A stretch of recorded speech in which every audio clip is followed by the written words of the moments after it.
আল্লাহ নবী মদিনা নববী শরীফে বসে আছে। এমন সময় একটা গ্রাম্য মানুষ চলে আসলো। আল্লাহ নবীকে জিজ্ঞাসা করতে লাগলো, ইয়া রাসূলুল্লাহ, হাবিবাল্লাহ, কিয়ামতটা কবে হবে? আল্লাহ নবী বললেন, বাবা ছেলেরে, কিয়ামত অবশ্যই একদিন না একদিন হবে। কেন? আল্লাহর কোরআন বলেছে, ইযা ওয়াকাতিল ওয়াকিয়া লাইসা লিওয়াকাতিহা কাযিবা। কিয়ামত অবশ্যই হবে, যার মধ্যে কোনো সন্দেহ মিথ্যা নাই। তবে বাবা ছেলে, মাদাতালাহা, তুমি কিয়ামতের জন্য কি করেছো বাবা? ওই মানুষটা বলতে লাগলো, ওই যুবকটা বলতে লাগলো, ফাকামাদাতুলহা কাসীরা সালাতি ওয়া সিয়ামি। ইয়া রাসূলুল্লাহ, হাবিবাল্লাহ, বেশি বেশি নামাজ রোজা করতে পারিনি, ইল্লা তবে আন্নী উহিব্বুল্লাহ ওয়া রাসূলুহু, আমার অন্তরে, আমার কলবে, আমার হৃদয়ে সব থেকে বেশি আল্লাহ ও নবীকে মহব্বত করি। এই কথা শুনে রাসূলুল্লাহ কি উত্তর দিয়েছিলেন? আল মারউ মা মান আহাব্বা। এ বাবা ছেলে, দুনিয়ায় যে যাকে মহব্বত করবে, মন দিয়ে শোনে, দুনিয়ায় যে যাকে মহব্বত করবে, পরকালে সে তার সাথে আল্লাহর জান্নাতে যাবে। এ যুবকেরা, তাই নবী আমার জানিয়ে দিলে, মান আহাব্বা সুন্নতি, যে আমার সুন্নতকে ভালোবাসলো, ফাকাদ আহাব্বানি, সে আমি রাসূলুল্লাহ আমাকে ভালোবাসলো, যে আমাকে ভালোবাসলো, কানা মাই ফিল জান্নাত, আমি নবী আমার সঙ্গে জান্নাতে গেল। আল্লাহ নবী আরো জানিয়েছে, এ আমার সাহাবারা, আমার উম্মত উম্মতিদের জানিয়ে দেবে, একটা চেন জান্নাতে যাবে। ওই চেনটা হলো এটা। আল্লাহ নবী জানিয়ে দিলে, ভাই আল্লাহ ওয়ালা হয়ে যাও, ভাই আল্লাহ ওয়ালা হয়ে যাও। যদি আল্লাহ ওয়ালা হতে না পারো, আল্লাহ ওয়ালাদের সাথী হও। যদি সাথী হতে না পারো, আল্লাহ ওয়ালাদের সাথীদের সাথে সম্পর্ক রাখো। আল্লাহ ওয়ালার পিছনে আল্লাহ ওয়ালা সাথী, সাথীর সঙ্গে সম্পর্ক যে রাখবে, এই তিনটে চেন আল্লাহর জান্নাতে যাবে।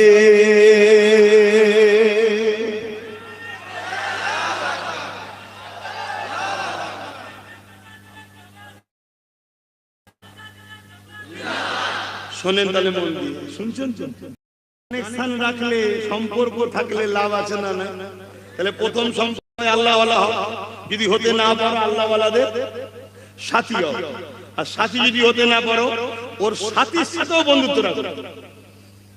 এক আল্লাহ ওয়ালা তো জান্নাত যাবে, তার সাথে বন্ধুত্ব রাখার জন্য সেও যাবে, সেই বন্ধুর সঙ্গে বন্ধুত্ব রাখার জন্য এও যাবে। জোরে বলুন সুবহানাল্লাহ। কথা শুনছো?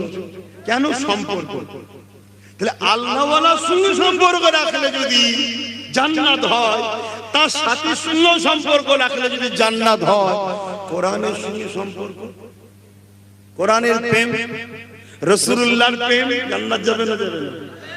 তা আমার প্রেমের একটা নমুনা দেখাতে হবে। প্রেমের একটা নমুনা দেখাতে হবে। আচ্ছা আব্বা, আপনি বলুন, আপনার সামনে যদি কেউ, আপনার ছেলের সামনে আপনাকে ছোট বড় কথা বলে, আর আপনি যদি চুপ করে চলে আসেন, আপনার ছেলে যদি চুপ করে থাকে, আপনি কি ছেলেকে ভালো নজরে দেখবেন? যারা আমাকে বললো তুই কিছু বললি নি, ছেলে তখন বলছো আব্বা, ও যদি আপনাকে বলে কি আর যায় আসে, আপনি তো আপনিই আছেন, এটাকে আপনি খুশি মনে নেবেন?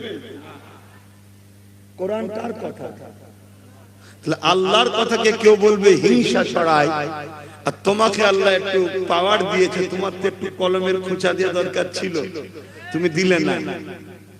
দিলে দিলে না, একটু রাস্তায় নামলে না।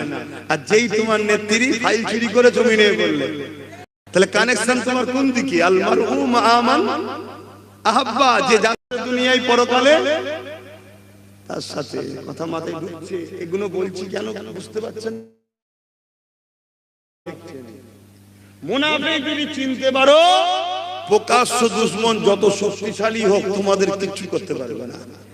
তোমাদের ক্ষতি ঘরের মধ্যে ঢুকে যে যারা যাতায়াত করে তারাই ক্ষতি করবে। কথা মাথায় ঢুকছে? এই জন্য মুনাফিক চিনাচ্ছি। আর এটাও শুনে যাচ্ছি, আল্লাহর পক্ষে, নবীর পক্ষে দাঁড়িয়ে মুনাফিকের বিরুদ্ধে লড়াই করা ফরজ, চলবে, কোনো অসুবিধা নেই। ওরা বুঝে আসছে না? একদম খুলে বলে যাচ্ছি, আল্লাহ রাসূলের পক্ষে দাঁড়িয়ে মুনাফিকদের বিরুদ্ধে লড়াই করা ফরজ, চলবে, একদম শরীয়তের হুকুম। এতগুলো রেকর্ড হচ্ছে, পুরো পৃথিবীর মুফতি মাওলানাকে চ্যালেঞ্জ দিলাম। কেন? কথা তো আমার নয়, যেখান থেকে এসে রাসূলুল্লাহর হাদিস কোরআন বলতে তো হবে। তাহলে মুনাফিকদের বিরুদ্ধে তোমাদেরকে সোচ্চার হওয়া, ঐক্য হওয়া, দ্বীনের দুশমনদের বিরুদ্ধে সোচ্চার হওয়া, ঐক্য হওয়া, এটা তোমাদের ঈমানি দায়িত্ব আছে না? সংগঠিত হও, ঐক্যবদ্ধ হও। যদি ঐক্যবদ্ধ না হও, কাল তোমাদের হারোয়ার পীর আব্বাস আলী গোরাচাঁদ হুজুরের মাজার থাকবে না। কথা মাথায় ঢুকছে? তারপরে কালকে তোমাদের কি বলে আব্বাস আলী, কি বলে হযরত সুলতান আসগর আলী হুজুরের মাজার থাকবে না। কেন? ওয়াকফ। কি ওটা? কারা ভাঙবে? এই মুনাফিকগুলো। এরা এসে ভাঙবে, এরা এসে নেতৃত্ব দিয়ে ভাঙাবে। কেন? এদের দুনিয়ার প্রভুরা হুকুম করবে, যাও। যে প্রভুদের জন্য আজকেরা রাস্তায় নাবে, কোরআনের জন্য নাবে না। কথা কিছু বুঝছেন? অসুবিধা হচ্ছে? দোয়া করে দেবো। বাবেরা আমার, আবু বকর সিদ্দিক সাহাবাদেরকে দুটো কথা বললো। প্রথম নম্বর কথা হলো বুঝাবো, যদি না বোঝে আমি আবু বকর। কেন? আল্লাহ বলেছে কুনতুম খায়রা উম্মাতিন উখরিজাত লিন-নাস তা'মুরুনা বিল মা'রুফ ওয়া তানহাউনা আনিল মুনকার। অন্যায়কে রুখে দাও হাত দিয়ে, আর অন্যায়কে মিটিয়ে দাও হাত দিয়ে। ন্যায়কে প্রতিষ্ঠিত করো। যেমন আমার দেশের আইন আছে, কেউ যদি আমার দেশে সন্ত্রাসী করে, তার বিরুদ্ধে আইন রয়েছে, প্রশাসন তাদেরকে জেলে দেবে, আইন তাদেরকে মৃত্যুদণ্ড দেবে। আচ্ছা না? ঠিক তেমন ইসলাম আমাদেরকে আইন দিয়েছে, এটা আমার ধর্মের আইন। কেউ যদি জুলুম করে, সন্ত্রাসী করে, আমার আইন আমাকে জানিয়েছে, ইসলাম জানিয়েছে, তার বিরুদ্ধে লড়াই করে সমাজকে সন্ত্রাস জালিম মুক্ত করতে হবে। কিয়ামতের দিনে আল্লাহ আমাকে প্রশ্ন করবে, ওরে আমার বান্দারে, আমার জমিনের উপরে সন্ত্রাসের মোকাবেলা তুমি করেছো কি বলো? আমার জমিনের উপরে জালিমদের বিরুদ্ধে মোকাবেলা করেছো কি বলো? আমি গল্প বলছি নি বাপজানেরা, এত চ্যালেঞ্জ দিচ্ছি, কেউ তো আমার মোকাবেলায় কেউ দাঁড়ালো না। কিন্তু মনে রেখে দিও, কুনতুম খায়রা উম্মাতি উখরিজাত লিন-নাস তা'মুরুনা বিল মা'রুফ। আমাদেরকে আল্লাহ দুটো কাজ দিয়েছে, অন্যায়কে মিটিয়ে দাও, ন্যায়কে প্রতিষ্ঠিত করো। তাই হযরত আবু বকর সিদ্দিক 10,000 সাহাবাদের নিয়ে মুসাইলামাতুল কাজ্জাবের উদ্দেশ্যে রওনা দিলে। কেন 10,000 সাহাবা নিয়েছে? কেননা মুসাইলামাতুল কাজ্জাব 90,000 সৈন্য নিয়ে পাহারা দিয়ে বসে আছে। কত? 90,000। আর নিয়ে যাচ্ছে কত? 10,000। 10,000 সাহাবাদের মধ্যে একটা কেউ বলেনি ভাই ও তো 90,000, একটা কেউ বলেনি। কেন? 10,000 সাহাবার মধ্যে একটা চেতনা আছে, আল্লাহর খুশির জন্য জীবন দেব। জোরে বলবো সুবহানাল্লাহ। 10,000 সাহাবা জানে আমরা তো শুধুমাত্র মাধ্যম, ফায়সাল্লাহ তো আল্লাহ। জোরে বলবো সুবহানাল্লাহ। এত কমপ্লিট তাদের ঈমান, তাই একবারও বলেনি ভাই যেতেন 10,000 নিয়ে, ওদের তো 90,000। কিন্তু আমরা অনেক সময় ঘাবড়ে যাই যে সবই ঠিক আছে, ওদের দিকে এই আছে, ওদের দিকে এই আছে, ওদের দিকে এই আছে। তোমার দিকে কিছু যদি নাও থাকে, তুমি যদি হকের পক্ষে হও, তুমি কেন ভাবছো না তোমার সাথে আল্লাহ আছে? আর আল্লাহ যার সাথে থাকে তার কোনো সমস্যা হয়? আমিও তো রাত বিরোধ ঘুরে বেড়াই। অনেকে বলে যে তুমি এইসব রাত্রিরে ঘুরছো, কিছু ছেলে পুলে কিছু নিয়ে কি হবে? প্রয়োজন একজন পানি দিবার, জ্যাকেট ধরা, একটা থাকে, আর আরেকজন চালাবার প্রয়োজন, তাই আর কেউ নেই। কেন? আমার ঈমান বলছে আমার আল্লাহ আমার সাথে আছে। আর আল্লাহ যার সাথে থাকে তাকে যদি দুশমন সামনেও দেখে, এই মুখটা দেখবে না, অন্য দেখবে, যেটা নয় রে সেটা। এ ক্ষমতা আল্লাহর আছে না? না? তার একটা নমুনা বলে যাচ্ছি। ঈসা আলাইহিস সালামকে মারার জন্য ঢুকেছিল না, ক্রুশবিদ্ধ হয়েছিল জানেন তো, ঈসা নবীকে মারার জন্য ঢুকেছিল। তো ঘরের মধ্যে ঈসা নবী আছে, আর যারা মারতে এসেছে সেই সর্দারদের নেতা ঢুকেছে। যেই প্রথম ঢুকেছে আল্লাহ সঙ্গে সঙ্গে ঈসা নবীকে চতুর্থ আসমানে তুলে নিয়েছে, আর সর্দারের চেহারাটা ঈসা নবীর মতো করে দিয়েছে। এইবারে বাকি পাবলিক যেই ধরেছে একটু ধরে ফেলেছে, বলছে না রে আমি তোদের সর্দার, তো রে বলছে সর্দার তুই তো সেই ঈসা, তাকে ধরে নিয়ে ক্রুশবিদ্ধ হয়েছে। ঈসা নবী ক্রুশবিদ্ধ হয়নি, ঈসা নবী চতুর্থ আসমানে আছে, উনি আমার নবীর উম্মত হয়ে আসবে। জোরে বলুন সুবহানাল্লাহ। কে এটা করলো? সেই আল্লাহ জানা নাই। আল্লাহ চেহারাকেও চেঞ্জ করার ক্ষমতা রাখে। তার তো শুধু বলতে লাগে কাফ আর নুন, কুন, ইরাদা শুধু কুন, তার মানে হচ্ছে হো যা, ফায়াকুন, সঙ্গে সঙ্গে হয়ে যায়। জোরে বলুন সুবহানাল্লাহ। হায়রে মুসা আলাইহিস সালাম লাঠি ছাড়লো, সঙ্গে সঙ্গে বিশাল সাপ হয়ে গেল। জোরে বলুন সুবহানাল্লাহ। সেই আল্লাহ আছেন না? ক্ষমতা কি কমে গেছে? নাউযুবিল্লাহ মিন যালিক, লা হাওলা ওয়ালা কুওয়াতা ইল্লা বিল্লাহ। ভরসা রাখ আল্লাহর উপরে, ভরসা রাখ আল্লাহর উপরে। মাদার টেরেসা দেশের সেবা করেছে, সমাজের সেবা করেছে, ওটা একটা ভালো কাজ না খারাপ কাজ? ভালো কাজ, অবশ্যই ভালো কাজ, কিন্তু এর যা কি আখিরাতে পাবে? কেন পাবে না? কেন পাবে না বলবেন? ঈমান, কিন্তু ভালো কাজ। ওই কাজ মনে হয় মুসলমান ঘরের কেউ করতে পারে না, এত ভালো কাজ করেছে, ঠিক না বেটি? হ্যাঁ, স্বীকার করতে হবে। কিন্তু তার যা আখিরাতে পাবে না। কিন্তু ওই কাজ যদি কোনো মুসলমান করে, দুনিয়াতেও ভালো কাজ, আখিরাতে জান্নাত পাবে। জোরে বলুন সুবহানাল্লাহ। তাই ওপেন বলে যাচ্ছি, গরিব দুঃখী অসহায় দেশকে সেবার জন্য কোন মুসলমান যদি রাজনীতি করে, ও দুনিয়াতেও সম্মান পাবে। আমার আগে বলছিলেন না, ন্যায় বিচারকারী আল্লাহ সম্মান দেবে, আখিরাতে আরশে ছায়া পাবে, জান্নাতও পাবে। জোরে বলুন সুবহানাল্লাহ। একই জিনিস, একই জিনিস। ইমানদার করলে ফায়দা দু জায়গায়, আর ইমান ছাড়া করলে ভালো কাজ যদি হয় শুধু দুনিয়াতে ফায়দা, ভালোকে ভালো সবাই বলবে, ঠিক না বেটি? মাথায় রেখে দেবে। তো যা হযরত আবু বকর সিদ্দিক হুজুরের কথাটা একটু বলে নিন। অসুবিধা হচ্ছে না? আল্লাহ নবী সাহাবী হযরত আবু বকর সিদ্দিক রাদিয়াল্লাহু তাআলা 10000 সাহাবা ভাইদেরকে নিয়ে মুসাইলামাতুল কাজ্জাবের দিকে রওনা দিলেন। মুসাইলামাতুল কাজ্জাব বিরাট এলাকা নিয়ে 90000 বাহিনী নিয়ে বসে রয়েছে। হযরত আবু বকর সিদ্দিক সাহাবা ভাইদেরকে রেখে আগিয়ে গেলেন, মুসাইলামাতুল কাজ্জাবের সঙ্গে কথা বলতে লাগলেন। মুসাইলামাতুল কাজ্জাবকে বলতে লাগলেন, হে মুসাইলামাতুল কাজ্জাব, কেন তুমি আমার কোরআনের বিরোধী করেছো? কেন বলেছো ওয়ালাকি রাসূলুল্লাহ ওয়া খাতামান নবী, যেখানে আল্লাহ বলছে নবী শেষ নবী, এর বিরোধী কেন তুমি করলে? কেন তুমি রিসালাতের বিরোধী করলে? ফিতনা কেন ছড়াতে লেগেছো? তুমি তোমার কথাকে উইড্রো করে নাও। মুসাইলামাতুল কাজ্জাব দেখতে লেগেছে আবু বকরের দেখে মাত্র 10000 সৈন্য রয়েছে, অপরদিকে আমার দিকে 90000 রয়েছে। এই সুযোগকে আমাকে কাজে লাগাতে হবে, এই সুযোগ হাতছাড়া করলে হবে না। এই সুযোগে আবু বকর 10000 কে মেরে ফেলতে হবে। যেমন আজকে অনেকে ভাবতে লেগেছে যে আমাদের হাতে রাজ পাওয়ার আছে, এত কিছু ক্ষমতা আছে, এই সুযোগে মেরে ফেলো। ভাবছে না? ভাবছে না? কিন্তু ফাইসাল না, তার ভাবাতে হয়।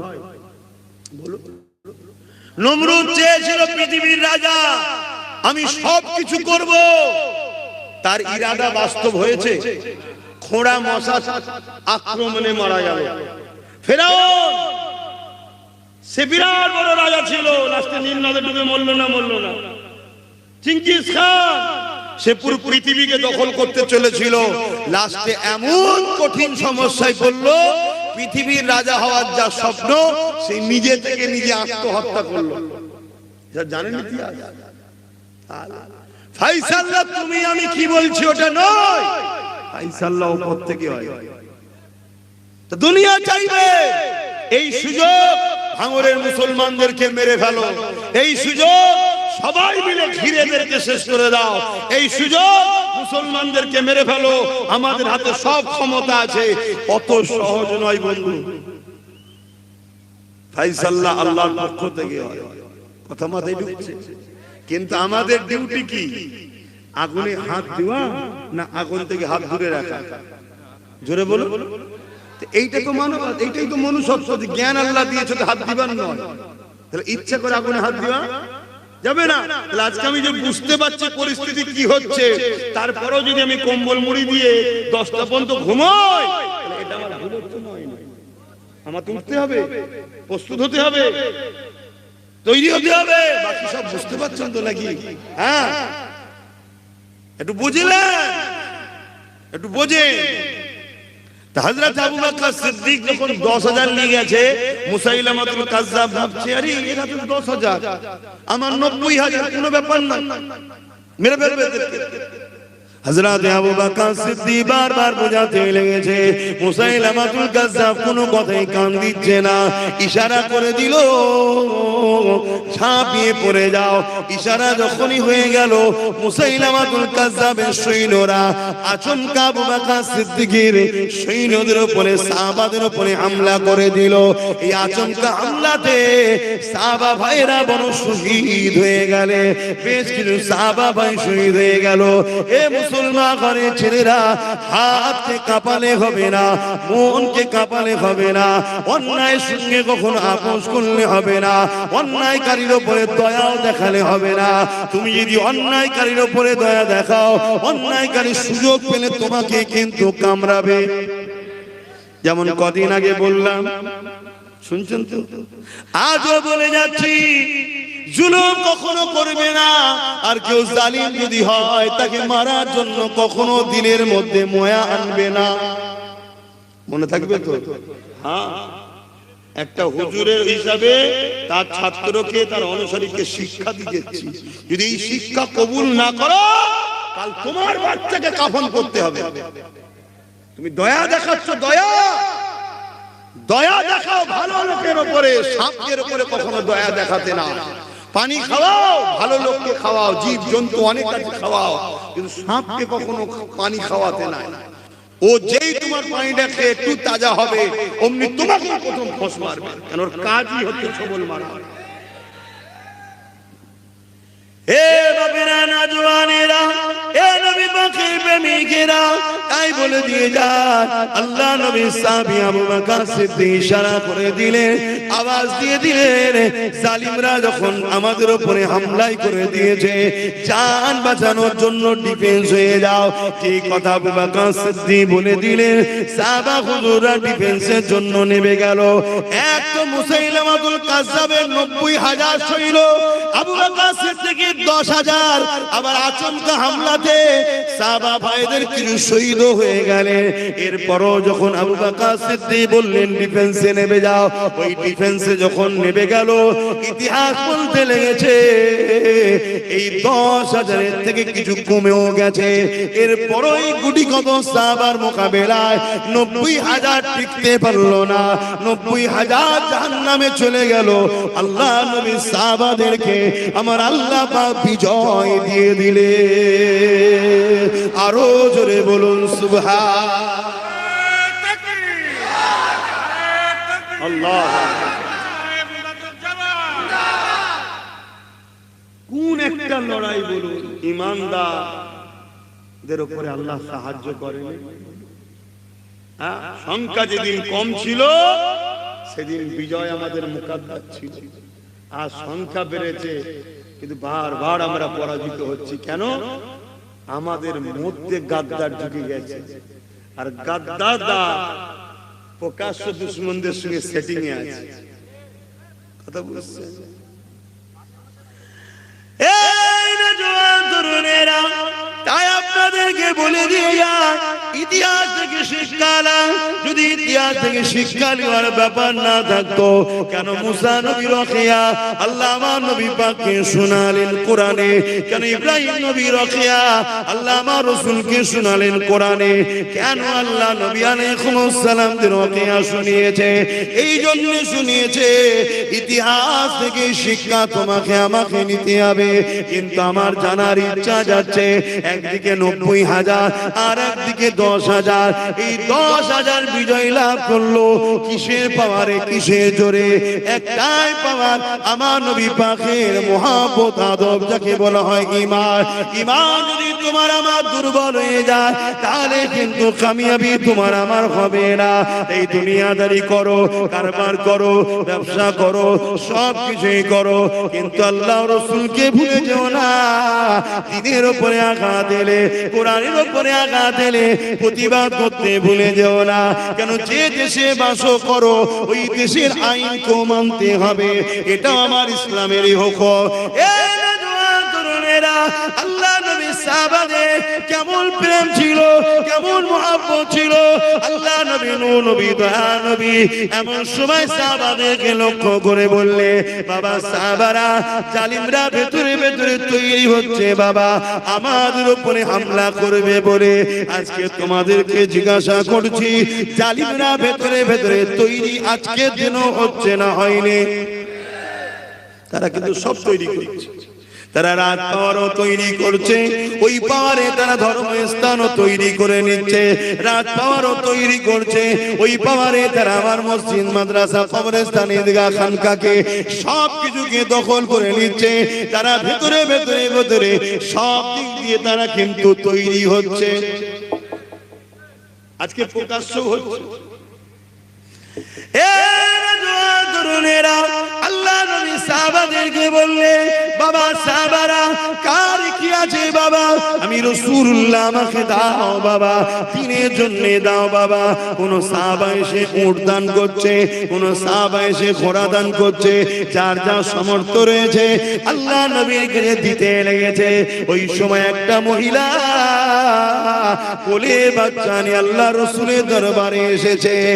আমার আম্মা জানেরা, আমার বোনেরা, মন দিয়ে শোনে, এই জমিনে নারীদের কোনো ইজ্জত ছিল না গো। এই জমিনে নারী ছিল অশুভ, এই জমিনে নারী ছিল ভোগের জিনিস, এই জমিনে নারী ছিল খেলার জিনিস। কিন্তু আমার রাসূলুল্লাহ নারীদেরকে এত সম্মান দিয়েছে, প্রত্যেকটা পুরুষের জান্নাত নারীর পায়ের তলায় করে দিয়েছে। ওই পুরুষটা, প্রতিটা পুরুষের জান্নাত তার মায়ের পায়ের তলায়। মা হলো নারীর জাত, আল জান্নাতু তাহতা আকদামুল উম্মাহাত। এই জমিনে নারীদের কোনো মর্যাদা ছিল না। নারীদেরকে বাজারে আলু পটলের মতো কেনা বেচা হতো। মানুষ দাম দিয়ে এমন করে তাদেরকে খরিদ করে নিয়ে যে তাদের শরীরকে শোষণ করে তাদেরকে হত্যা করে ফেলতো। কিন্তু আমার রাসূলুল্লাহ এসে এই জমিনে মায়ের জাত নারীদেরকে এত সম্মান দিয়েছে। আল্লাহ নবী জানিয়ে দিল, একটা নারী একটা জান্নাত। আল্লাহ নবী আরো বলেছে, একটা নারী, দুটো নারী যদি কোনো বাবার হয়, ওই বাপ যদি নারীগুলোকে মহব্বত, স্নেহ, মমতা, মায়া দিয়ে লালন পালন করে বিবাহ দিয়ে দেয়, ওই দুই নারীর বাবাকে কিয়ামতের দিন আমি মুহাম্মদ রাসূলুল্লাহ শাফাআত করে আল্লাহর জান্নাতে নিয়ে যাব।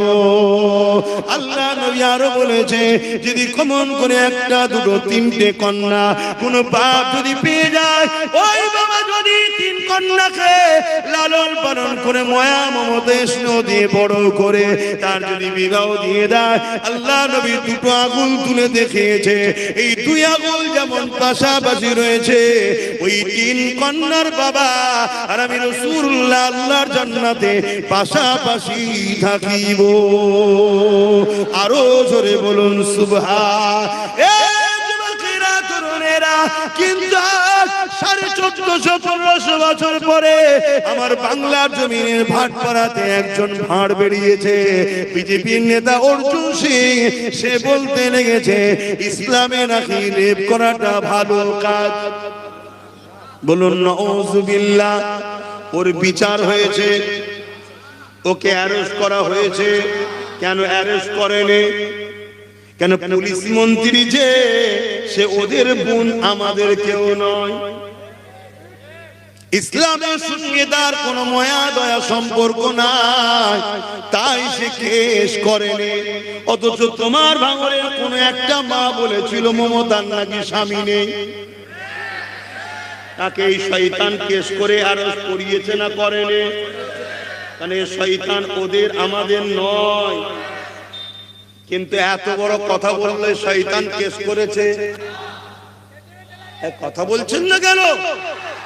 এত বড় কথা বললে ইসলামে নাকি রেপ করা ভালো কাজে, রেপ করা ভালো কাজ, তাহলে একটা কেস করা দরকার ছিল, করেনি। কিন্তু মমতার বিষয়ে কোন একজন মহিলা একটা ভাষা বলেছে, আঞ্চলিক ভাষা, যে ওর স্বামী নেই, যেটাকে ভালোবাসায় স্বামী বলা হয়। আমি ভাষাটা বলছি না, কিন্তু ওটা আঞ্চলিক ভাষা। অঞ্চল গ্রামে বলে না, বলে না। আমি বাংলাদেশে গেছি, বলছে হুজুর এসছে গাঁর কাটলি আয়। তাও কথা, ওই কি কথা বলছে দেখি, পিড়ে লিয়েছে। ওটা ওদের ভাষা, আমার কাছে খারাপ লাগছে, কিন্তু ওদের কাছে ওটা ভালো লাগছে, লাগে না? ওরা ভাবে বলছে, বাপ ছেলেকে বলছে, ছেলে মাকে বলছে, কারণ ওটা ওদের ভাষা। কিন্তু আমার কাছে ভাষাটা খারাপ লাগছে। কিন্তু হাকিকত মানে কি? পিড়ে মানে টুল। কথা মাথায় ঢুকছে তো নেই? ঠিক তেমনই তোমার এলাকার কোনো মা আঞ্চলিক ভাষায় কিছু একটা ওয়ার্ড ব্যবহার করেছে, যেটা আমাকেও শুনে খারাপ লাগছে, কি কথা। কিন্তু ভদ্র ভাষাতে কি বলা হয়? স্বামী। তো মমতার স্বামী নেই কথাটা বলেছে। আচ্ছা, আছে না নেই? যদি থাকে, যদি থাকে হাত ধরে দেখে আমার রয়েছে, তুই নেই বললি কেন? কথা ঠিক না বেটি? কিন্তু সেই জায়গায় তার নামে কেস হলো না, হলো না? সেই নিরীহ মহিলাটার উপরে একটা কেস হলো, তারপরে বন্দী হয়েছে, তাকে ছেড়ে দিয়েছে, সেটা আলাদা বিষয়, আইনের বিষয়, আইনকে শ্রদ্ধা জানাই, আলাদা জায়গা। কিন্তু আমি বলতে চাইছি, যে শয়তান কেস করলো, যে বললো আমার মায়ের বিষয়ে কিছু বললে আমি ছাড়বো না, জেলের ভাত খাওয়াবো, তা সেই শয়তান সে কি মুসলমান? যদি মুসলমান হতো তাহলে আমার কোরআন, আমার ওই যে রাসূলুল্লাহর ইসলামকে বললো রেপ করা নাকি ভালো, ওই একটা কেস করেছে। কিন্তু ওই শয়তান এখন এসে শুধু মুসলিম এলাকাগুলোতে আগুন লাগাচ্ছে, ফিতনা লাগাচ্ছে, অশান্তি লাগাচ্ছে। এই সব মুনাফিকদের ঘরে খতমের দরকার আছে না? হ্যাঁ, এগুলোকে মনে রাখতে হবে। মুনাফিক এত খারাপ জিনিস, এদের বিরুদ্ধে লড়াই করা ফরজ করেছে আল্লাহ। এদের বিরুদ্ধে লড়াই করলে নেকি হয়, গুনাহ হয় না। শুনছেন তো নাকি? হ্যাঁ, মুনাফিকদের জন্য আমার নবীর অনেক সাহাবা হুজুররা শহীদ হয়েছে। মুনাফিকদের জন্য আজও ইসলাম বড় আঘাত খেয়েছে। অমুসলিমদের কাছে ইসলামটা ভুলভাবে যাবে এই মুনাফিকদের জন্য। কথা মাথায় ঢুকছে? তাহলে আপনি ধর্মকে ভালোবাসেন না? যদি ভালোবাসেন তাহলে আপনাকে তো নমুনা দিতে হবে। সেই নমুনা আপনার ধর্মের জন্য যদি জানও যায়, সেটা তো শহীদের দরজা হবে। আর যদি বিজয় হয়, গাজীর মর্যাদা পাবেন। জোরে বলুন সুবহানাল্লাহ। আমি একটা ধর্মগুরু হিসেবে বক্তব্য দিচ্ছি, শুনছেন তো নাকি? আমি কি হিসেবে বক্তব্য দিচ্ছি? একটা ধর্মগুরু হিসেবে বক্তব্য দিচ্ছি, একটা ধর্মীয় ধর্মের, ইসলাম ধর্মের প্রচারক হিসেবে বক্তব্য দিচ্ছি। ঠিক আছে, মাঝে ঢুকছে। তাহলে ইসলাম নারীদেরকে কত মর্যাদা দিল, এই মর্যাদা কেউ দিতে পেরেছে? আজকে তাকে কত বড় অপমান করা হচ্ছে ইসলামকে। কোন বিচার হলো? কোন তাকে ধরা হলো? এত কেস হলো, ধরা হলো? তাহলে বলো কোথায়? আল্লাহ তোমাকে আমাকে ধরবে না? যাহারা তোরা কি করছিস বল? আমার জান্নাতে যাবার শখ করছিস? তোরা আমার কোরআনের জন্য, আমার ইসলামের জন্য কি করেছিস বল? আমার বাপেদের অসুবিধা হচ্ছে না? আব্বা একটু হ্যাঁ কি না বলেন আব্বা, আমার ছেলের কথায় অসুবিধা হচ্ছে, ছেলে ইসলামের বিরুদ্ধে বলছে আব্বা, তাহলে একটু বোঝার চেষ্টা করে। আবেরানা জওয়ানের আমি যে কথা বলতে যাচ্ছিলাম, আল্লাহ নবী দরবারে একটা মহিলা চলে আসলো, কোলে একটা ছোট বাচ্চা রয়েছে। মহিলা কোলে করে বাচ্চা নিয়ে এসেছে, কোলের বাচ্চা কতটা ছোট হতে পারে বোঝার চেষ্টা করে। ওই সময় মহিলাটা বলতে লাগলে, ইয়া রাসূলুল্লাহ, হাবিবাল্লাহ, এই বাচ্চাটাকে আমি আপনার কাছে দিতে চাই। এই জিহাদের জন্য, লড়াইয়ের জন্য, জালিমদের মোকাবিলার জন্য এই বাচ্চাটাকে আপনাকে দিতে চাই। আল্লাহ নবী বলেছিলেন, মা এই বাচ্চা নিয়ে আমি কি করব? কেন লড়াইয়ের ময়দানে বাচ্চাটা কি কাজে লাগবে? ওই সময় মহিলা বলেছিলেন, ইয়া রাসূলুল্লাহ, হাবিবাল্লাহ, আপনি ঠিকই বলছেন, সত্য বলছেন, এই বাচ্চা লড়াইয়ের ময়দানে কি কাজে লাগবে। তবে ইয়া রাসূলুল্লাহ, এই মা হয়ে এই বাচ্চাকে 10 মাস 10 দিন পেটে রেখেছিলাম। মন দিয়ে শোনেন, আমার আম্মারা, মন দিয়ে শোনেন, আপনার ঘরেও সন্তান আছে, ওই সন্তানকে আপনি আমি ধরে রাখছি, বাবা যাস না রে, বেরোস না রে বাবা, লাল আমার ঘরে তা করে, তা করে, তা করে, তা। আল্লাহ সন্তান দিয়েছে, অনেক বাপ মা আছে কোটি কোটি টাকার মালিক, একটা সন্তানের জন্য লাখ লাখ টাকা খরচ করছে, বাচ্চা হয়নি। মা তোমাকে আল্লাহ সন্তান দিয়ে পরীক্ষা নিচ্ছে, তোমার কাছে সন্তান আগে না আল্লাহ আগে। এই পরীক্ষার দিন এসে গেছে, এখানে আর হাত গুটিয়ে বসে থাকলে হবে না। এই যুবকেরা, আইন যদি আইনের মতো চলতো তাহলে আজকে আমাকে এই কথা বলতে হতো না। সংবিধান অনুযায়ী যদি দেশ চলতো তাহলে আজকে আমাকে এই শিক্ষা দিতে হতো না। কেন আমার সংবিধানের 25 নম্বর ধারায় আছে, দেশ এবং সরকার কখনো ধর্মের পক্ষে বিপক্ষে যেতে পারবে না। কিন্তু আজ যারা মাথায় বসে রয়েছে, নেতা মন্ত্রী, সরকার, পিএম সিএম হয়ে রয়েছে, তারাই সংবিধানের গলায় পা তুলে দিয়েছে। তাই আমার ধর্ম প্রচারক হিসাবে আজ বলতে বাধ্য হচ্ছি, মা শুনে রেখে দাও, সেই দিন ওই মাটা বলেছিলেন, ইয়া রাসূলুল্লাহ, হাবিবাল্লাহ, এই বাচ্চা কোনো কাজে লাগবে না আমি জানি, তবে এই জন্য আমি দিতে এসেছি, আপনার দিকে যখন তীর আসবে, আপনার দিকে কেউ বল্লম ছুড়বে, আমার বাচ্চাটাকে আপনি ঢাল হিসেবে ধরবেন। জালিমদের তীর আপনাকে লাগতো, আমার বাচ্চার বুকে এসে লাগবে, আমার বাচ্চার পিঠে এসে লাগবে, আমার বাচ্চাটা জালিমদের তীরে দিয়ে ঝাঁঝরা হয়ে যাবে। আমি মা 10 মাস 10 দিন ধরে এই বাচ্চাকে বুকে করে নিয়ে পেটে ধরেছি, আমি লালন পালন করে 2-3 বছর ধরে রেখেছি।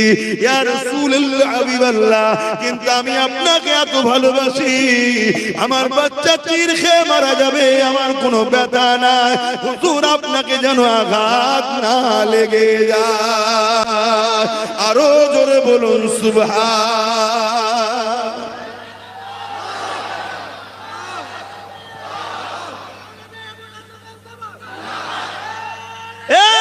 যুবকেরা, তরুণেরা, আল্লাহ নবীর ইসলাম সিদ্দিক আকবরের হাতে দায়িত্ব এলো। সিদ্দিক আকবর নবীর ইসলামকে হিফাজত করে ফারুক আজমের হাতে দিয়ে দিল। ফারুক আজম ইসলামের হিফাজত করে উসমান গনির হাতে দিয়ে দিল। উসমান গনি ইসলামের হিফাজত করে মাওলা আলীর হাতে দিয়ে দিল। এইভাবে তবকার পর তবকা আস্তে আস্তে 4 ইমাম ইসলামের হিফাজত করে, 4 পিরানে ইসলামের হিফাজত করে তোমার আমার কাছে দিয়ে দিল। হিন্দুস্তানের বাদশাহ গরিবে নওয়াজ সুলতান হিন্দ মুঈনুদ্দিন আজমিরি আল হুসাইন আল হাসানি আল কুরাইশি, তিনি ইসলামের জন্য এই ভারতের জমিনে আসলে লক্ষ লক্ষ মানুষ তিনার বিরুদ্ধে লেগে গেল রুখার জন্য। কিন্তু মনে রাখবে, এক মুঈনুদ্দিন আজমিরিকে জালিম পৃথ্বীরাজ বিরোধী করেছিল রুখার জন্য। কত দিক দিয়ে রুখতে চেয়েছে, পানি বন্ধ করে দিয়েছে, কোন জায়গায় বসতে দেয় না, পুলিশ মিলিটারিতে রুখতে চেয়েছে, কোন দিক দিয়ে যখন পারে না, জাদুকর জয়পালকে ডেকে নিয়ে এসে আমার গরিবে নওয়াজকে আগুনের বাণ মারতে লেগেছে। আমার গরিবে নওয়াজ আগুনকে বলতে লেগেছে, কে তোকে পাঠিয়েছে? আগুনের ভেতর থেকে আওয়াজ আসতে লেগেছে, জাদুকর জয়পাল আমাকে পাঠিয়েছে। আমার গরিবে নওয়াজ বলছে, তুই জয়পালের কথা শুনবি না, আল্লাহর কথা শুনবে। ওই সময় আগুন বলতে লেগেছে, জয়পাল আমার দুনিয়ার মনিব হতে পারে, কিন্তু আগুনের প্রকৃত মালিক হলেন আল্লাহ। গরিবে নওয়াজ বললেন, যা, আল্লাহর হুকুমে তুই যার কাছে এসেছিলি তার কাছে ফিরে চলে যা। এই কথা যখনই বলেছে, আগুন আবার ফিরে গিয়ে জয়পালকে ধাওয়া করেছে। জয়পাল এত বড় জাদুকর ছিল, আকাশের উপর মধ্যে উড়ে চলে যাচ্ছে। ভেবে দেখুন কত বড় পাওয়ার ছিল অন্যায়ের দিকে। এই আগুনের উপরে যখন উপর দিয়ে ফিরে চলে যাচ্ছে, আমার গরিবে নওয়াজ জুতাকে বলেছে, খরমকে বলেছে, যা জয়পালকে না বেলিয়া জুতার বাড়ি মাথাতে মেরেছে, বাড়ির মাথায় মারলো। তাই গরিবে নওয়াজের জুতোর মারি খেয়ে জয়পালের মাথা খুলে গেল। জমিনে এসে ইমানে নূরের কালমা পড়ে জয়পাল জান্নাতি হয়ে গেল। আমার গরিবে নওয়াজকে অনেক চেষ্টা করেছিল রুখার, পারেনে।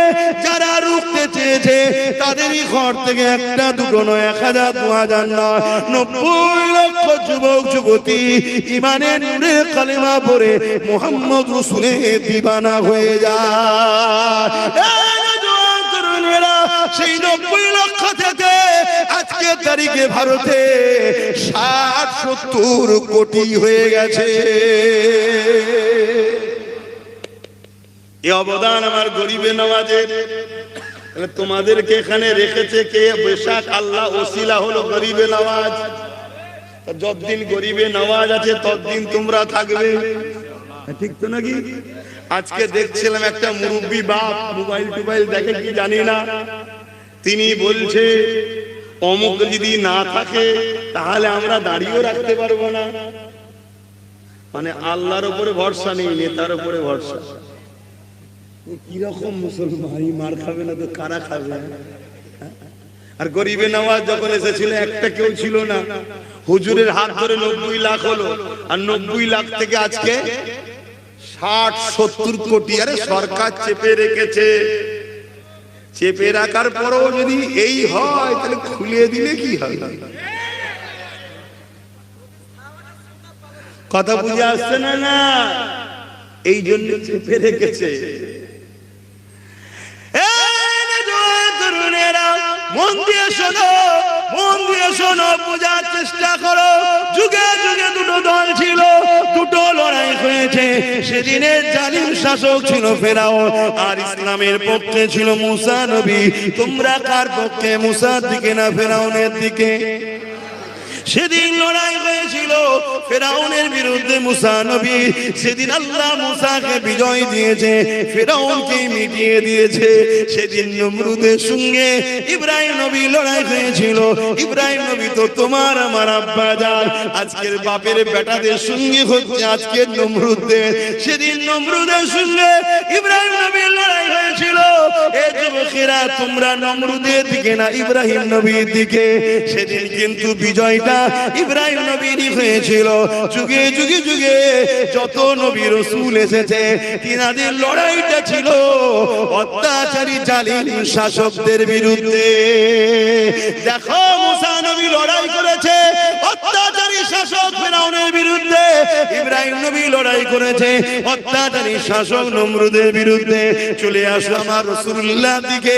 আমার নবী পাক লড়াই করেছে অত্যাচারী রোম শাসকের বিরুদ্ধে, অত্যাচারী পারস্য শাসকের বিরুদ্ধে, অত্যাচারী এমন কোন আবু জিল, উতবা, সাইবা, উমাইয়া, এদের বিরুদ্ধে আমার রাসূল লড়াই করেছে। এ যুবকেরা, আমার নবীর নওয়াসা ইমামে হুসাইন পাক তিনি লড়াই করেছে অত্যাচারী সারাবি খুনি চরিত্রহীন এজিদের সাথে। এজিদ ছিল শয়তানের দিকে, আমার হুসাইন পাক ছিল রহমানের দিকে। এমন করে হিন্দুস্তানে চলে আসো, আমার গরিবে নওয়াজ রহমানের দিকে, পিটিরা ছিল শয়তানের দিকে।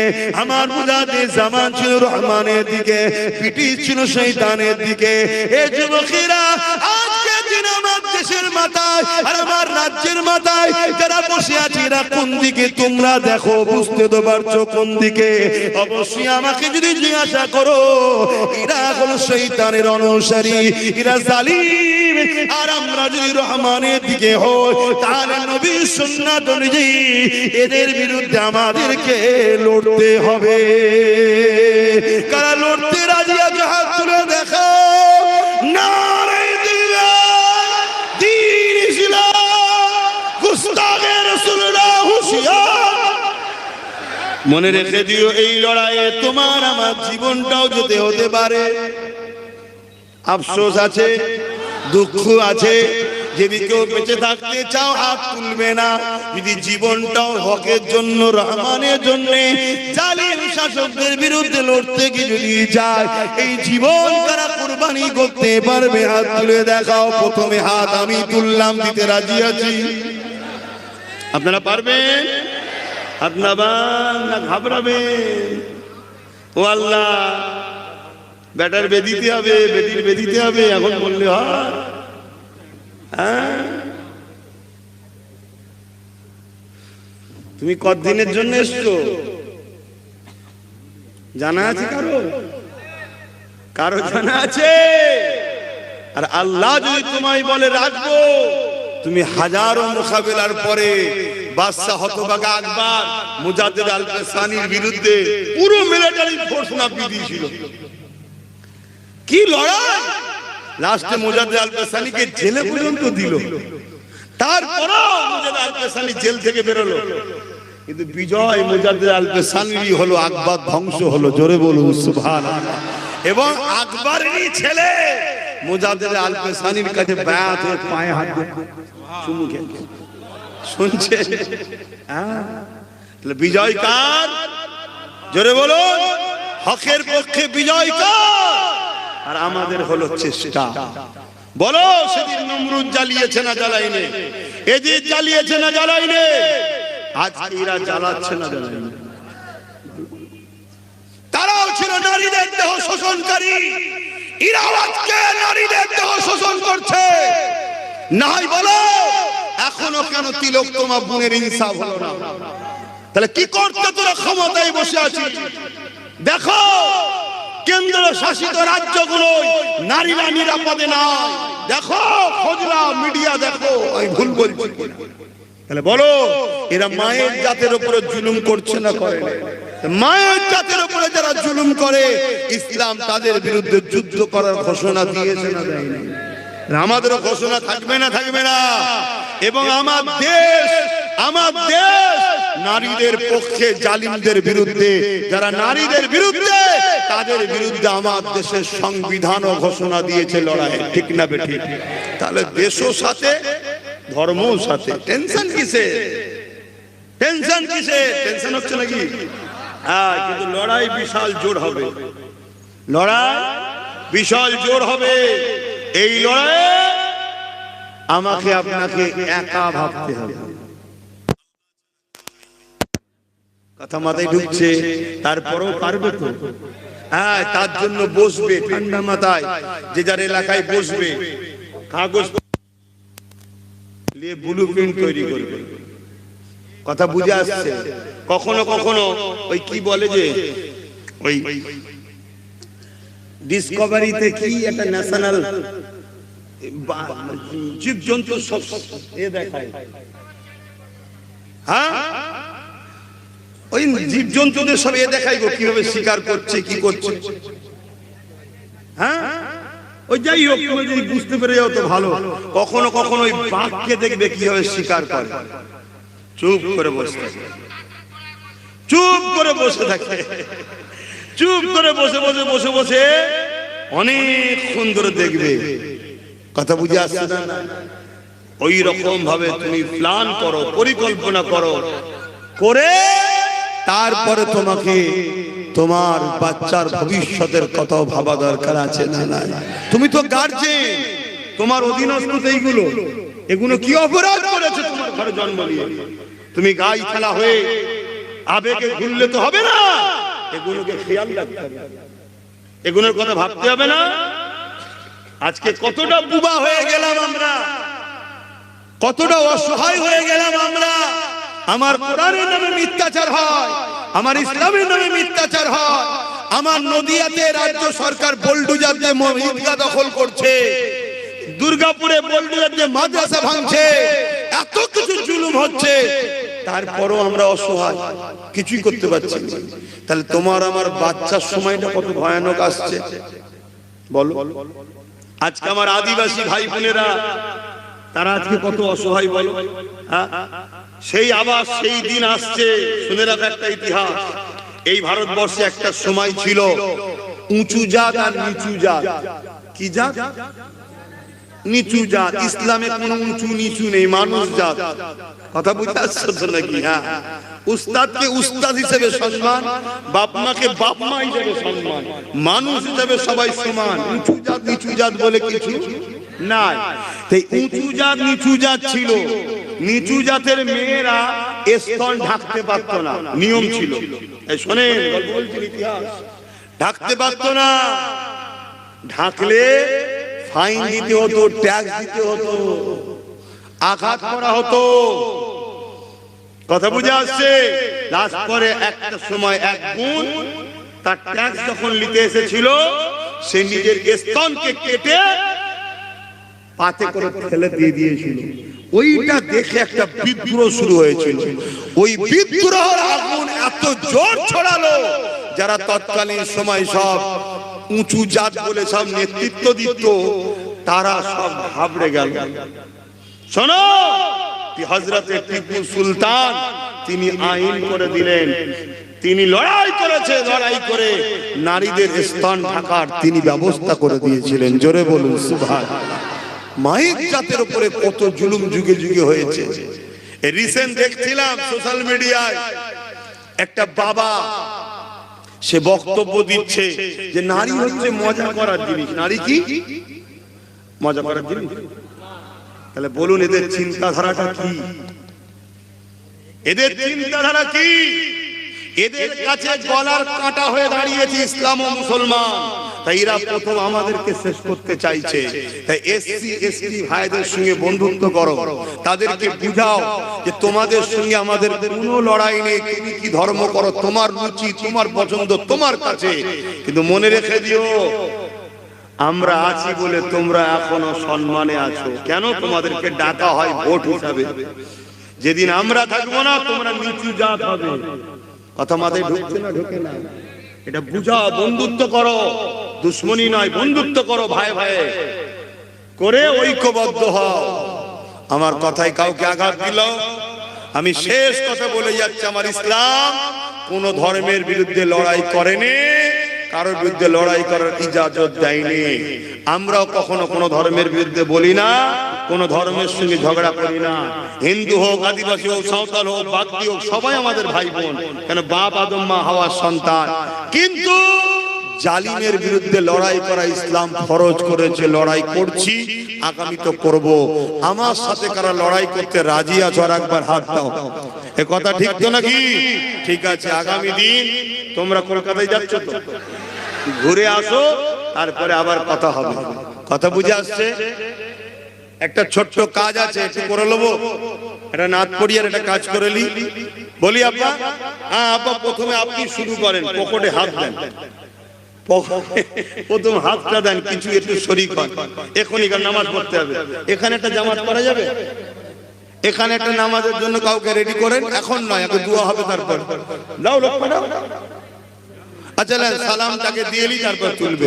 ইয়া নবী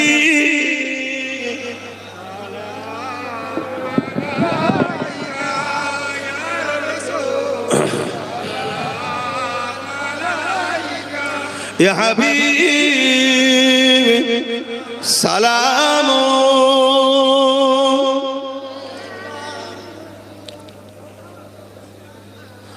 ভাই একটা কথা ছোট্ট জিজ্ঞেস করছি। একদিকে 10 লাখ টাকা আছে, একদিকে 10 লাখ টাকা আছে, হইলে আর না হয় জান দে। কিন্তু লিলে আল্লাহ রসুল নারাজ। জানটা যদি আল্লাহ রসুল আল্লাহর হুকুম হয় যাবে না, যাবে না। কিন্তু যদি জানটা চলেও যায়, আল্লাহ রাজি। তুমি টাকা নেবে না, আল্লাহর খুশির জন্য জান দেবে। বাস্তব এটা। যদি এটা বাস্তব হয়, তাহলে চিন্তা করুন, জান্নাত তোমাদের মুকদ্দার হবে ইনশাআল্লাহ। কেন? এটাই তো ঈমানের পরীক্ষা। এটা আল্লাহ নেবে, যুগে যুগে নিয়েছে আল্লাহ পরীক্ষা, আমাদেরকেও নেবে। তো যাক, এই মাহফিলটা হয় আসি, কয়েক বছর তো আসছি নাকি? হ্যাঁ, 3 বছর। বাপরে বাপ, তো অনেক বেশি আশা হয়ে গেছে। তো মহব্বত কমে যাচ্ছে না তো? তা দোয়া হবে, তারপরে এখানে একটা নামাজ হবে। 3 বছর আল্লাহ করে এটা নিয়ে আসছি। কথা বুঝে আসছে তো? সেই জায়গায় দোয়া হবে। এই মাহফিলের জন্য একটু কালেকশন করা দরকার, যার যা খুশি একটু দিতে হবে তো নাকি? সবাই মিলে দিই তো আমরা করি। আমরা কি সরকারি টাকায় ধর্ম করি নাকি? আপনারা করেন? ইসলামে চলবে না, কথা মনে আছে? এটা থাকবে, এটা মনে রাখবেন। আসুন, ইয়া নবী সালাম, ইয়া রাসূল ইয়া হাবিব সালাওয়াতুল্লাহ পড়িল আল্লাহ আরো বাণী, পোহালো দুঃখে এ রজনী, হইল জগৎ অনুরানী, আমিনার নয়নের মনি, ইয়া নবী সালাম, ইয়া রাসূল সালাম, ইয়া হাবিব সালাম, সালাওয়াতুল্লাহ। সকলে বসুন, একটু দোয়া করব।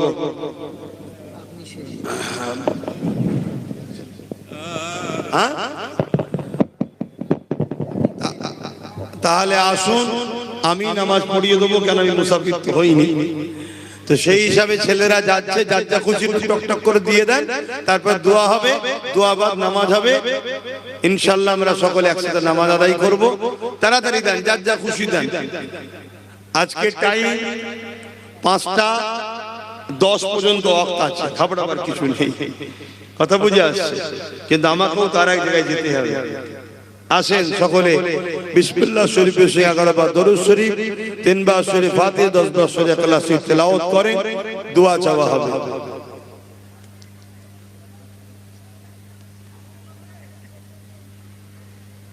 কাবা কোন দিকে? এদিকে, এদিকে কাবা। আচ্ছা, ঠিক ঠিক।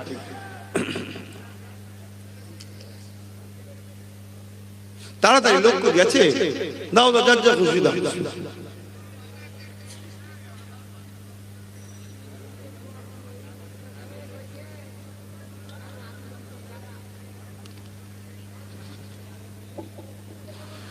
যে যা পড়েছেন আমাকে হাওলা করুন, সকলে তওবা করুন। বিসমিল্লাহির রহমানির রহিম।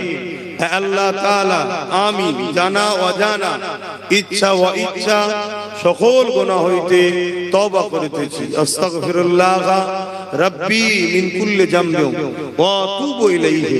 আশহাদু আল্লা ইলাহা ইল্লাল্লাহু ওয়াহদাহু লা শারীকা লাহু ওয়া আশহাদু আন্না মুহাম্মাদান আবদুহু ওয়া রাসূলুহু। লা ইলাহা ইল্লাল্লাহ মুহাম্মাদুর রাসূলুল্লাহ সাল্লাল্লাহু আলাইহি ওয়াসাল্লাম। 5 ওয়াক্ত নামাজ পড়বেন, এক মাস রোজা রাখবেন, বাপ মার খেদমত করবেন, হালাল খাবেন, হারাম থেকে দূরে থাকবেন, লোভ লালসা করবেন না। ইসলামে যদি উপকার করতে নাও পারেন, ক্ষতি করবেন না, ক্ষতিকারকদের সঙ্গে দল করবেন না। কথা বুঝে আসছে? আমার শেষ কথা জানতে চাইছি, রাজ্য সরকার এবং কেন্দ্র সরকার এরা ইসলামের দুশমনি করছে, হ্যাঁ কি না? তাহলে ইসলামে যদি দুশমনি করে, ইসলাম প্রচারক হিসাবে, ইসলামের দায়ী হিসাবে আমার কি দায়িত্ব নেই এদের বিরোধী করা? আমি সেই দায়িত্বে করলাম। আমার কথাতে অন্য কারোর সঙ্গে জড়াবেন না, কেন ভাঙরে এসে হজ করতে গেলে টেনশন হয়। আমার কথাই আমার ছোট ভাইয়ের উপর যেন কেউ বেজার হবেন না। ওর লাইন আলাদা, আমার লাইন আলাদা। কথা বুঝে আসছে না? না, আমি ধর্ম প্রচার করতে এসেছি। আমার ইসলামের বিরোধী যে করবে সেটি আমার ভাইও হয়, তারও ছাড় নেই। কথা মাথায় ঢুকছে না? ঢোকে না? তুমি কোন ধর্মের আমার দেখার দরকার নেই। তুমি আমার ধর্ম মানো না, ওটা তোমার কাছে, কিন্তু আমার ধর্মের বিরোধী করছো কেন? তুমি সরকার, তুমি সরকারে থাকো, আমার ধর্মের বিরোধী করছো কেন? যখন বিরোধী করবে তার বিরুদ্ধে একজন ইসলামের প্রচারক হিসেবে বলবো না, তাহলে আমার মধ্যে মুনাফিকই থাকবে। তো আজকে এত বড় বড় সব জনসভা হচ্ছে, লোক হচ্ছে আর হচ্ছে, যদি কেউ অকাবলি একটু না বলতে পারে, তাহলে কোন এক জায়গায় একটা প্রশ্ন আসছে না যে এরা কারা? এরা মুসলমান সেজে কমকে সঙ্গে ধোঁকা দিচ্ছে, এটা মনে আসতে পারে না? পারে না? ওয়াকাফের থেকে বড় ইস্যু আমাদের কাছে কিছু আছে এখন? মসজিদ, মাদ্রাসা, কবর, ঈদগাহ সব চলে যাবে। এই আইনটা করেছে কে? বিজেপি সরকার।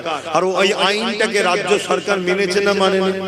এরপরও কোন মুসলমান যদি এদের সঙ্গে দল করে, সে মুসলমানের ঈমান আছে মনে হয়? তাই এই এলাকায় যেসব মুসলিম ভাইরা আছে বিগত দিন হয়তো এদের সঙ্গে দল করেছিল, আমি তাদের জন্য দোয়া করি আল্লাহ তাদেরকে হেদায়েত করুক, হেদায়েত করুক, ফিরিয়ে আনুক, হেদায়েত করুক। বলুন আল্লাহুম্মা আমিন। যদি হেদায়েত না হওয়ার, ফিরে আসার না হয়, আল্লাহ যেন এই জালিমগুলোকে আমাদের রাস্তার কাঁটাগুলো পরিষ্কার করে দেয়। বলুন আল্লাহুম্মা আমিন। আরো জোরে বলুন আল্লাহুম্মা আমিন। তাহলে প্রথমে তিনবার দোয়া করেছি পরিবর্তনের, যদি তারপরও পরিবর্তন না হয়ে মসজিদ মাদ্রাসার দুশ্মন হয়, তাহলে তার মরণের দোয়া করা দরকার আছে না? কেউ কি দোয়া করবে নাকি যে আমি হেরে যাই, তাহলে আমার রাস্তার কাটা পরিষ্কার দোয়া করতে হবে তো? আগামী দিন ভোট আসছে, ভোট দিবার সময় ভাববে তোমার একটা ভোট ওয়াকাফকে মিটাচ্ছে না বাঁচাচ্ছে। এটা মাথায় রাখা দরকার আছে না? না। এবারে যদি বলেন হুজুর আপনি সব কথা বলবেন কেন? আরে আমি তো এই দেশেরই নাগরিক, ভোট নিয়ে তুমি আমাদের ভোট নিয়ে ক্ষমতায় আসবে, আমার সিল, আমার মুড়া আমারই ভাঙবে দাঁতের গুড়া, এটা মেনে লিয়া যায়? তুমি আমার ভোটে ক্ষমতায় এলে আর বিজেপিকে সেফ দিচ্ছ আর ওয়াকাফকে মিটাচ্ছ, এটা তুমি বিচারিতা করেছো না করোনি? কি আমি ভুল বলছি? একটা হুজুর হিসাবে এই মুরিদদেরকে, তার ভালোবাসার বাপ মাকে, ভাই বোনকে বোঝানো কি ভুল হচ্ছে? তাহলে যখন ভোটটা দেবে দিবার সময় ভাবা দরকার, যেমন রুজি রুটির কথা যেমন ভাবতে হবে, মানা করছি না, কিন্তু এটাও তো ভাবা দরকার যে আমার একটা ভোটে এমন কোন সরকার বা এমন কেউ জিতবে না তো যে জিতে আমার ওয়াকাফকে মিটাবে, আমার কবরস্থানকে মিটাবে, আমার খানকাকে মিটাবে। ভাবা দরকার আছে না? আর এটা বোঝানো দরকার আছে না? হ্যাঁ। তাহলে এই কথাটা বলে দিয়াতে এখন কাল যদি কোনো মুনাফিক মুসলমান এসে বলে এসব মৌলবাদী এসব যদি বলে, তাহলে ভাবতে হবে মৌলবাদী বলছে না, ইসলামের পক্ষে যারা আছে তাদেরকেই মৌলবাদী বলছে, আগেও যারা ছিল তাদেরকেও বলছে। এই মুনাফিকদের চিনা দরকার আছে না? না। ভাবেন ভাই, আমার কথা শেষ। কিছু কষ্ট দিলাম, কাউকে আঘাত দিলাম, ইসলামের বিরুদ্ধে কিছু বলেছি, বাকি কে কোন জাহান্নামে গেছে সব দেখার আমার দরকার নেই। আমার ইসলামের বিরুদ্ধে যদি বলে থাকি বলুন যে হ্যাঁ এটা বিরুদ্ধে বলেছেন, আমি ক্ষমা চেয়ে নেব। কারণ ইসলামের বিরুদ্ধে যে বলবে তারও তো আল্লাহ মাফ করবেন, তাকে তো আল্লাহ ধরবে। তা আমি কেন বাবা ভুল কাজ করতে যাই? তো যাই হোক, দেশকে ভালোবাসবেন, দেশের সংবিধানকে ভালোবাসবেন। প্রশাসনদের মধ্যে সবাই খারাপ নয়, কিছু ভালো আছে, কিছু খারাপ আছে। কথা বুঝে আসছে না? নাই। হ্যাঁ, সবাই খারাপ নয়, মনে রাখবেন। যে ভালো জানবেন সে উপযুক্ত কোয়ালিটিতে চাকরি পেয়েছে, যে খারাপ সে জানবেন পা চেটে চাকরি পেয়েছে।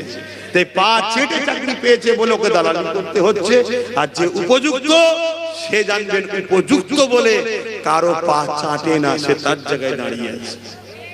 কথা মাথায় ঢুকলো? তাহলে যে ভালো তাকে ভালো বলবেন, যে পা চাটে তাকে পা চাটা বলবেন। কিন্তু সবাইকে তা বলে খারাপ বলা উচিত, এটাও ইসলাম বিরোধী কাজ হবে। মনে থাকবে, সব বিষয় শিখাবো আমরা। আসেন আল্লাহুম্মা আমিন। আয় আল্লাহ, আরো অনেক কথা মালিক, আমার বাপ ভাই মা বোন, পরিবার, আত্মীয় স্বজন, ছোট ছোট বাচ্চারা, আল্লাহ যে যেখান থেকে আল্লাহ হাত তুলেছে প্রত্যেকের হাতকে কবুল করেন আল্লাহ। আল্লাহ আমাদের পড়া কর্ম থেকে কিছু ভুল ভ্রান্তি হয়ে যায় মাফ করে দিন আল্লাহ। রহমত করে মেহেরবানি করে সব জানে নূর নবীদের সব খানা পৌঁছে দিন। হুজুর আব্বা জান আম্মা জান পরিবার, সাহাবা সাহাবিয়া, চার পিরানি চার ইমাম হুজুরদের উপরে সব পৌঁছে দিন। আমার মুসাদ্দুজ জামানের উপরে সব পৌঁছে দিন। ভাঙরের জমিনে শুয়ে আছে সুলতান আসগার আলী হুজুর উপরে সব পৌঁছে দিন আল্লাহ। আব্বাস আলী পীরপুরা হুজুর উপরে সব পৌঁছে দিন। আয় আল্লাহ, কানি শুয়ে আছে হুজুর উপরে সব পৌঁছে দিন। আয় আল্লাহ, আমরা যারা হাত তুলেছি আমাদের বাপকুল মাকুল দাদুকুল দাদিকুল নানাকুল নানিকুল শ্বশুর শাশুড়ি মাইমুরুব্বি যারা চলে গেছে জান্নাতি করে দিন, যারা বেঁচে আছে নেক হায়াত দারাজ করুন আল্লাহ। এই ভাঙরের মানুষের ঈমান ইজ্জত জান মালকে হিফাজত করুন। ভাঙরের যুবক ছেলেদের হাতে ধন দৌলত অর্থ ভরিয়ে দিন আল্লাহ। হকের পক্ষে খরচ করার তৌফিক দান করুন এবং দ্বীনের পক্ষে খরচ করার তৌফিক দান করুন। জালিমদের বিরুদ্ধে লড়াই করার এদের ঈমানি ও শারীরিক আল্লাহ ক্ষমতা আরো বাড়িয়ে দিন আল্লাহ। আয় আল্লাহ, হাবিবের খাতির রহমত করে দয়া করে আমার দেশ ও রাজ্যকে জালিম হুকুমতের হাত থেকে হেফাজত করুন আল্লাহ। আয় আল্লাহ, ওয়াকফকে আপনি হেফাজত করুন। আমার দেশের হিন্দু, দলিত, আদিবাসী, সাঁওতাল, বাগদি, খ্রিস্টান, মতুয়া সবাইকে সুস্থ ভালো রাখুন। প্রতিটা মানবপ্রেমিক মানুষের মধ্যে আল্লাহ মানব বন্ধন মিলে মিশে রাখেন আল্লাহ। আমার দেশের সেনাবাহিনী, পুলিশ বাহিনী, বিএসএফ বাহিনী এবং আমার রাজ্যের যারা পুলিশ বাহিনী আছে আল্লাহ তাদেরকে সুস্থ ভালো রাখুন, নিরপেক্ষ কাজ করার তৌফিক দিন দান করুন। আয় আল্লাহ, যারা সততার সঙ্গে ন্যায়ের পক্ষে যেসব প্রশাসন বন্ধুরা কাজ করছে তুমি তাদেরকে অনেক বড় বড় পদে আরো পৌঁছে দিও, তাদেরকে সুস্থ রেখো, তাদের পরিবার বাচ্চাদেরকে সুস্থ ভালো রেখো। আর যারা জুলুম করছে মালিক, তাদের মোকাবেলা হয়তো সাধারণ মানুষের করার ক্ষমতা নেই মালিক, তুমি তাদেরকে উপযুক্ত শাস্তি দিও, তাদেরকে শাস্তি তুমি দিও মালিক। আয় আল্লাহ, যারা ন্যায়ের পক্ষে তাদের তুমি কামিয়াবি আরো দান করো। আয় আল্লাহ, এই জালিম মুনাফিক মুসলমানদেরকে আল্লাহ যারা এখনো রয়েছে এদিক ওদিক তাদেরকে হিদায়াত করেন, ফিরে আসার তৌফিক দেন। যদি কপালে হিদায়াত না থাকে আল্লাহ তুমি আমাদের রাস্তার কাঁটা পরিষ্কার করে দাও, মুনাফিক জালিমদেরকে ধ্বংস করে দাও। আয় আল্লাহ, নামাজের জন্য দোয়া ছোট করছি, এই বাচ্চাদের নসিব বড় করেন, আমার নলেজ থেকে কবুল করেন, আমার ছোট ভাই নওশাদকে রাজ ক্ষমতা দান করেন, গরিব দুঃখী সর্বধর্মের মানুষের জন্য লড়াই করার তৌফিক দেন।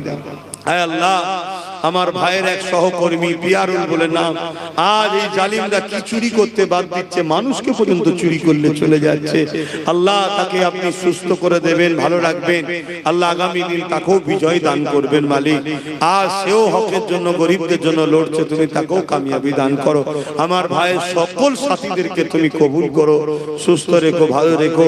খাস করে আমার সংগঠন ফুরফুরা আহলে সুন্নাত ওয়াল জামাতকে কবুল করেন, সংগঠনের কর্মী, দাতা, দরদিরকে কবুল করেন, আমার নলেজ সিটিকে কবুল করেন। হাসবুনাল্লাহু ওয়া নি'মাল ওয়াকিল, নি'মাল মাওলা নি'মান নাসির, বারহাক লা ইলাহা ইল্লাল্লাহ মুহাম্মাদুর রাসূলুল্লাহ সাল্লাল্লাহু আলাইহি ওয়াসাল্লাম। কাতার দেন আমার দিকে, মানে এই দিকে কাবা, আমার পিছন দিকে কাবা, কাতার দেন, কাতার